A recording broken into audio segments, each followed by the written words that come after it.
சரண் Krishna YouTube சேனலுக்கு உங்களை அன்புடன் வரவேற்கின்றேன்.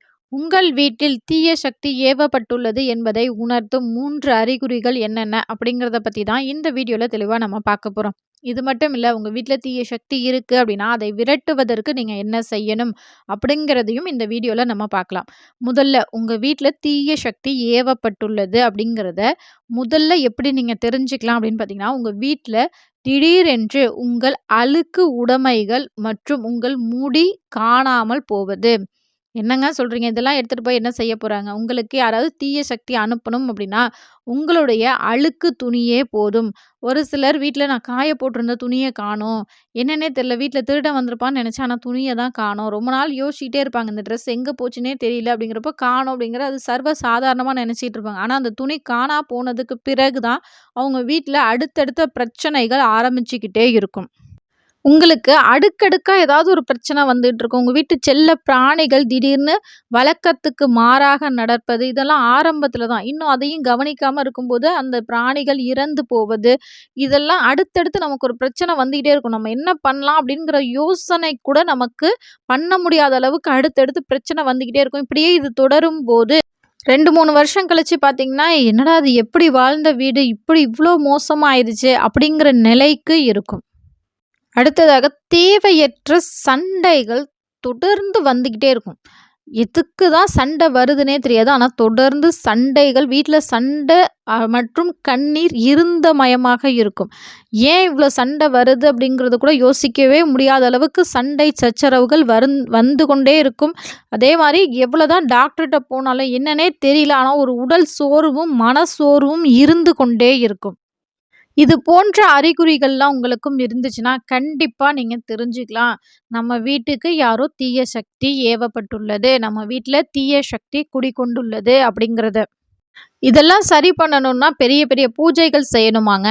இல்ல பெரிய ஏதாவது யாகம் இது போல செய்யணுமா அப்படின்னு கேட்டீங்கன்னா, இது எதுவுமே தேவையில்ல. முதல்ல உங்க குலதெய்வத்தை வழிபாடு செய்யணும். ஏன்னா, இது போன்ற பிரச்சனைகள் வரும்போது நம்மளுடைய குலதெய்வத்தை வணங்க வேண்டும் அப்படிங்கிற எண்ணமே முதல்ல வரவே வராது. என்ன பண்ணலாம்? என்ன பண்ணலாம்? அடுத்து உடம்பு சரியில்லையே! என்ன பண்றது? அத பண்றதா? இத பண்றதா? அப்படிங்கிற அடுத்தடுத்து பிரச்சனைகள் வந்து கொண்டே இருக்கும். நீங்க அதுல விடாம செய்யக்கூடிய ஒரே விஷயம் உங்க குலதெய்வத்தை உங்க வீட்டிலேயே வழிபாடு செய்வது. உங்க வீட்ல இலுப்ப எண்ணெயில மண்ணகல் விளக்கு ஏத்தி உங்க குலதெய்வத்தின் நாமங்களை 27 முறை நீங்க கட்டாயம் சொல்ல வேண்டும். அதற்கு முன் உங்க வீட்ட முழுமையா கல்லுப்பு கொண்டு சுத்தம் செய்ய வேண்டும். கல்லுப்பு போட்டு சுத்தம் பண்ணதுக்கு பிறகு உங்க குலதெய்வத்திற்கு விளக்கு ஏற்றி குலதெய்வத்தின் நாமங்களை சொல்ல வேண்டும். இன்னுமே ஒரு சில அறிகுறிகள் இருக்கு. உங்க வீட்டுக்கு ஒரு கெடுதல் வரப்போகுது, தீய சக்தி இப்பதான் வரப்போகுது அப்படின்னா, இந்த 2 விஷயங்கள நீங்க கவனிச்சு பாருங்க. உங்களுடைய தலைவாசல்ல கருமை நிறத்துல ஏதாவது பூஞ்சைகள் மாதிரி படர்வது, இல்ல நீங்க வைக்கக்கூடிய கோலங்களோ, இல்ல வைக்கக்கூடிய பொட்டுக்களோ திடீரென்று இப்பதான் நீங்க பொட்டு வச்சிருக்கீங்க. இன்னைக்கு வெள்ளிக்கிழமை நிலவாசலுக்கு நல்லா பொட்டுலாம் வச்சிருக்கீங்க அப்படிங்கிறப்ப, மறுநாளே அது நல்லா கருத்து போவது, மஞ்சள்லாம் கருமை நிறமாக மாறுவது. அடுத்தது உங்க பூஜை அறையில பஞ்ச பாத்திரத்துல நீர் வைத்து, அதுல 2 துளசி இலைகள் போடுங்க. அது சற்று நேரத்துல துளசி அழுகி போனாலோ, இல்ல வாடி போனாலோ, கொஞ்ச நேரத்துல இப்ப போட்டு ஒரு 1/2 மணி நேரத்திலேயே வாடி போனாலோ, இல்ல அழுகி போனாலோ கட்டாயம் தெரிஞ்சுக்கோங்க உங்க வீட்ல தீய சக்தி இருக்கின்றது அப்படிங்கிறத. இதை போக்குவதற்கு கல்லுப்பு போட்டு சுத்தம் பண்ணிட்டு குலதெய்வ பெயர் மட்டும் சொன்னா போதுமாங்க அப்படின்னு கேட்டிங்கன்னா, நீங்க உங்க குலதெய்வ எல்லைக்கு செல்ல வேண்டும். குலதெய்வ எல்லைக்கு சென்று ஏன் குலதெய்வத்தை முதல்ல வணங்கணும் அப்படின்னு பார்த்தீங்கன்னா, நமக்கு ஏதாவது ஒரு பிரச்சனைனா முதல்ல ஓடோடி வரக்கூடிய ஒரு உயிர் தெய்வம் நம்ம குலதெய்வம் தான். அந்த தெய்வத்தை நமக்கு கெடுதல் செய்யணும்னு நினைக்கிறவங்க முதல்ல உங்க குலதெய்வத்தை தான் கட்டுவாங்க. கட்டுறதுனா என்னன்னா, நமக்கு நல்லது செய்ய விடாம, நமக்காக நம்மை காத்து நிக்க விடாம அந்த தெய்வத்தை ஒரு மந்திர கட்டுக்குள் உள்ளாக்குவது. அதை தடுப்பதற்கு நம்மளுடைய பக்தியே போதும். குலதெய்வ எல்லைக்கு செல்வது, எல்லைக்கு சென்று அங்க குலதெய்வத்திடம் நல்லா மன்றாடி வேண்டிக் கொண்டு அங்க உள்ள எலுமிச்சம்பழம் சுவாமி கிட்ட எலுமிச்சம்பழம் காவு குடுக்கணும். அது எப்படிங்க காவு குடுக்குறது அப்படின்னா, அங்க உள்ள ஆயுதங்களுக்கு எலுமிச்சம்பழம் நல்லா குத்தி, அதுல ஒரு கருப்பு கூட இருக்கக்கூடாது எலுமிச்சம்பழத்துல.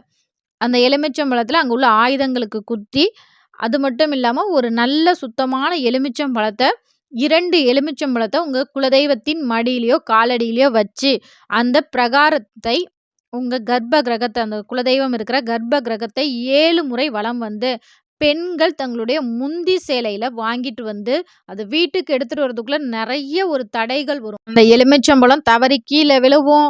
அடுத்து நம்ம பேக்ல வைக்கும்போது எங்க வச்சோங்கிறது தெரியாது. இது போன்ற நெறைய தடைகள் வரும். அதெல்லாம் தாண்டி அந்த எலுமிச்சம்பழம் உங்க வீட்டுக்குள்ள வந்துருச்சு அப்டின்னாலே, உங்க வீட்ல உள்ள தீய சக்திகள் கட்டாயம் விலகும். ஒரு எலுமிச்சம்பழத்த உங்க பூஜை அறையிலயோ அல்லது உங்க நிலைவாசல்ல உள்பகுதியிலயோ ஒரு மஞ்ச துணியிலயோ, இல்ல சிகப்பு வண்ண துணியிலயோ கட்டி தொங்க விட்டுருங்க. இன்னொரு எலுமிச்சம்பழத்த பிழிஞ்சு, அத சாறு எடுத்து அத ஒரு பழச்சாறாக, எலுமிச்சம்பழ சாறாக அனைவரும் உங்க வீட்ல உள்ள எல்லாரும் அதை பருகுங்கள். இதை போல செய்யும்போது கண்டிப்பா உங்க வீட்ல உள்ள துர்சக்திகள் உங்களை விட்டு விலகும்.